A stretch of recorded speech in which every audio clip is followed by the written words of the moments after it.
Good afternoon, everyone. 4 o'clock here in the UK. On Tuesday, the 4th of May, the front page of VectorVest US says it all. The American stock market slipped today. UK market still catching up from yesterday, especially resource stocks that have a very good run, and it's really nice to see Polymetal at the top of the FTSE 100 gainers. But as you can see, the number of decliners well in advance of the advances, and the Dow down 278 points, the Nasdaq down 2.33%. So really being felt in the tech stocks. If we have a look at the S&P itself, that's the S&P. That's what's happened today. And as you can see, it's dropped out of this range.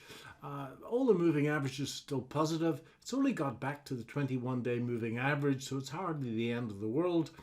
And I would suppose that it's going to come down at least and run these stops along here. So 4117, somewhere down below that. That's where I think the next support will come in. Okay. I have the short-term chart here as well, and that's what's happened. I'm still holding a short position, and certainly that's the first 5-minute bar, and after 5 minutes, and certainly in the pre-open as well, there were many more decliners and up stocks, and I felt that was a good place to actually take a little bit of a short, and I'm still holding a short in that. There is support at this level. If we go back to the S&P chart, just go to that for a moment. As you know, I favor the 78% retracement, and around this level, there is a 78% retracement of that range coming in at about 4145. So could see a little bit of support here. Through that, then we're heading down, but at the moment, that level holding the market, and you can see support has come in again. So still holding a short, but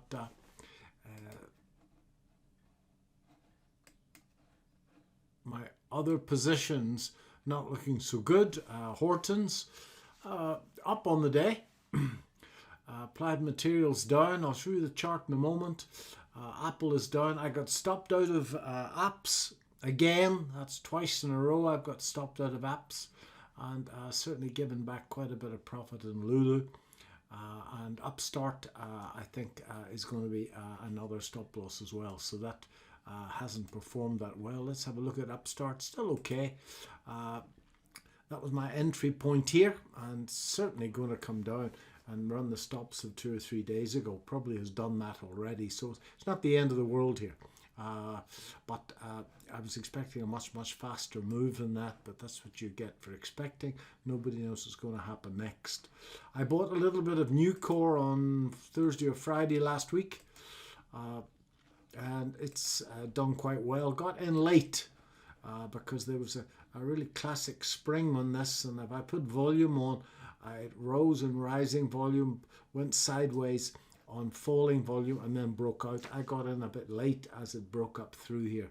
I did a scan of 52-week highs or something, and it came up in that. I like the look of it. Applied Materials. Well, I'm still holding a long position in this, and that is the situation today. I think there's another spring setting up. I bought into it just here, and I'm holding half the position. We shall see whether that is in fact going to be a good strategy or not. Maybe I should have got out of it up here, but trying to hold them. And to me, if I see a green bar here, I'm going to add to that position again for another spring up. As you can see, the VectorVest valuation is a mile up the page. So possibly another setup in AMAT over the next day or two. Now gold. As you can see, GDX is hanging in there today, and gold had a really cracking day yesterday, and it's hanging in there today. I think what's really important is that low of last Wednesday or Thursday didn't break this range. So it came back, and clearly somebody got a really beautiful trade at long at 1757. Yesterday was a very good day for gold, and that was based, of course, on the manufacturing prices increased yesterday, and that's inflationary. And Warren Buffett, of course, has been saying that prices are on the up and up. That's what he said at the weekend. He also said there's a ton of inflation around. Meanwhile, Yellen said there was no inflation. And Mr. Powell said we can handle any inflation. So the market would seem, certainly the gold market would seem to have taken its cue from Mr. Buffett's comments. So that is a very important level. As I've said to you many times before, that's in fact 62% of this range and 38% of the bigger range. So that 1800, a very impressive figure. But I think what's really good is that this market didn't overlap or didn't break into this previous range, which adds a little weight to the evidence that we're starting to see an impulsive move up here as opposed to a corrective move. If this low had impinged on these highs, then classic theory would say that that looks more like a corrective move than an impulsive move. So a breakthrough 1800 would be a big move up for the gold market. In the UK, I've done nothing, but for once I've got a little bit of money to spare there after selling a share about 10 days, 2 weeks ago. And I'm still holding the same little band of shares. They've done exceptionally well for me. The portfolio is well up. This Canos I'm worried about. It had a good day on Friday. SLP looking good. And Italia Mining, somebody emailed me a while back that it's having a really cracking day today. So I'm reasonably happy with them all. Polymetal, I think it was second highest riser on the FTSE 100 today. So with any luck, that's going to keep going for us. It's on a hold in VectorVest. It was on a sell for a while. As you can see just here, I elected to hold on to it as long as it stayed above this 62% retracement, which in fact made this fairly perfect flag pattern, 1, 2, 3, 4, and 5. I thought it was going to come back, and with any luck, today I believe it's up around 1550. So with any luck, that will be a rising bottom. That'll be the first rising bottom for a while, and that would be very positive indeed. The next target would be to break this trend line. If it breaks and closes above that little trend line, which I think you can draw quite easily, everyone, then, as I keep saying, the ball would be in and the game would be on. So I've sweated it out in this for quite a long time. I'm itching to add to some more gold stocks. I know many of you follow silver stocks as well, and technically silver actually looks much stronger than the gold market. Just historically, I've always personally followed the gold market. 4D Pharma is still forming the base. It's a relatively small position for me. And I'm getting very interested in a small little company in the US, a copper miner called Phoenix.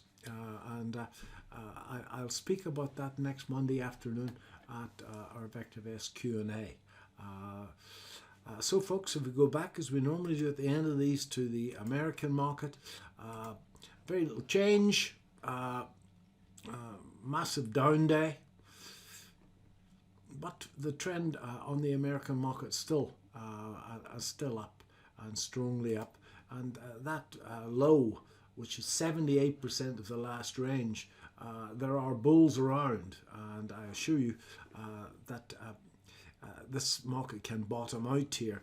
If this level goes, then we can in fact come back quite a bit, as you can see, sitting exactly on that 78% retracement. And if that goes, then I was certainly going to run these lows. Trend is still strongly up. On VectorVest, the short-term trend is down, been down for the last 3 days now. The medium term, the DEW, is up, and the longer term confirmed call still up. So quite happy to hold swing trade positions as long as the DEW is up. So I hope you found this useful, and I still think that we've got a run in this market over the next few weeks, and I'm reasonably positive. So I'm certainly not selling in May and going away unless I see a deterioration in the trends in both the UK and the USA. At the moment, I don't see that at all. Okay, they're still trending above a 21-day moving average, and apart from the short-term trend, everything else is positive in both countries. Thanks very much. Bye-bye.